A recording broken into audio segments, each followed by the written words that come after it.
Morning children. Good morning children. Now welcome back to part 2। पिछले भाग में हमने हमारे भारतीयों के होंठों पर किस तरह सच्चाई होती है और हम मेहमानों का सत्कार किस तरह करते हैं पढ़े हैं। अब इस दूसरे अनुच्छेद में इस प्रकार कविता है। देखिए मैं पढ़ रही हूँ। बच्चों के लिए जो धरती माँ सदियों के सब कुछ सहती है, हम उस देश के वासी हैं जिस देश में गंगा बहती है। कुछ लोगों को ज़्यादा जानते हैं, इंसान को कम पहचानते हैं। ये पूरब है, पूरब वाले हम हर जान की कीमत जानते हैं।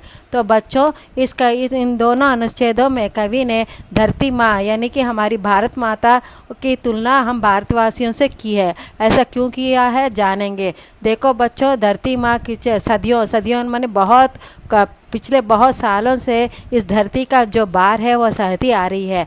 उसी प्रकार हम भारतवासियों भी हमारे दुख या हो सुख दोनों समान रूप से कई सदियों से सहकर आ रहे हैं।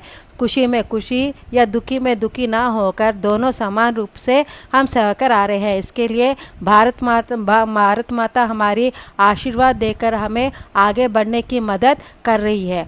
यहाँ पे कुछ लोग हम ज़्यादा जानते हैं, इसका मतलब है कि हम इंसान को ज़्यादा महत्व देते हैं, इसलिए हम उनके सुख दुख सुख दुख सभी भावनाओं को हमारी भावनाएं समझकर एक साथ चलने और मदद करने की चेष्टा कर रहे हैं।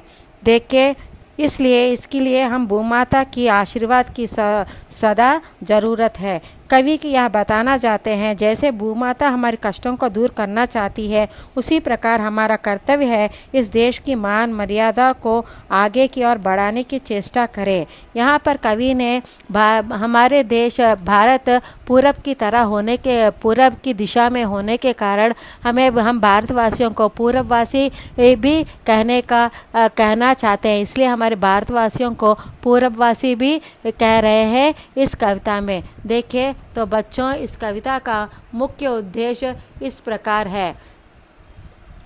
जैसी धरती माँ इस धरती का भार सहती है, उसी प्रकार हम भारतवासी सुख हो या दुख दोनों एक ही समान सहते हैं।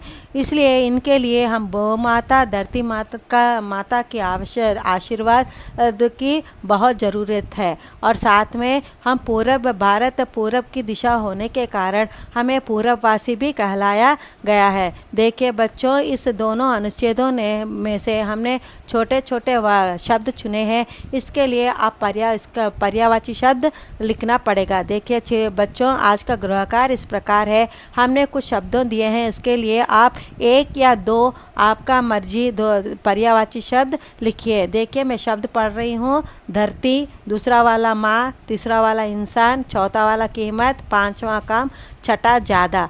देखिए बच्चों, इन 6 शब्दों के लिए आप एक या दो पर्यायवाची शब्द लिखिए। फिर अगले भाग में और 2 अनुच्छेद पढ़ेंगे और उसकी क्या कवि उन दोनों अनुच्छेदों में क्या बताना चाहते हैं पढ़ेंगे। तब तक के लिए धन्यवाद।